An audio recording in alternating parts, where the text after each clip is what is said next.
Un homme a consenti à se faire manger par ce cannibale, on te raconte. Abonne-toi, on publie une nouvelle affaire tous les jours. En 2001 en Allemagne, Armin Meiwes, 41 ans, poste une énième annonce sur internet.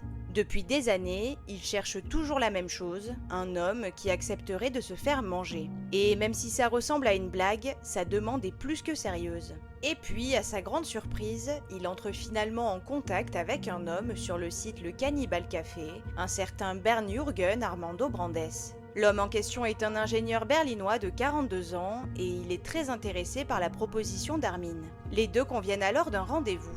Dans la nuit du 9 au 10 mars 2001, Bernd se rend chez Armin. Les deux hommes ont un rapport sexuel, puis décident de manger le pénis de Bernd. Armin se met derrière les fourneaux et tente de le cuire à la poêle avec du sel, des épices et des bouts de graisse prélevés sur Bernd. Mais Armin le brûle et le pénis, presque calciné, est immangeable. De son côté, Bernd est à l'agonie, il perd beaucoup de sang et manque de perdre connaissance. Alors, il accepte qu'Armin l'achève, le cannibale s'exécute, il le poignarde plusieurs fois dans la gorge jusqu'à ce qu'il meure.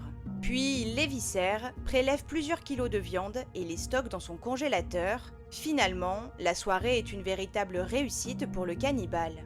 Plusieurs mois après la mort de Bernd, Armin est finalement arrêté. C'est un internaute qui l'a dénoncé après qu'il ait à nouveau posté une annonce en ligne. Les autorités découvrent les morceaux de chair humaine dans son congélateur et Armin passe aux aveux. Il dit qu'il regrette la mort de Bernd mais qu'il garde un souvenir positif de la soirée macabre. Lors de son procès en 2004, il écope de 8 ans et demi de prison pour homicide volontaire avant d'être rejugé en 2006, le parquet jugeant sa peine insuffisante. Cette fois, il écope d'une peine de prison à perpétuité pour ses actes. En 2007, derrière les barreaux, Armin affirme publiquement être devenu végétarien, le comble pour un cannibale.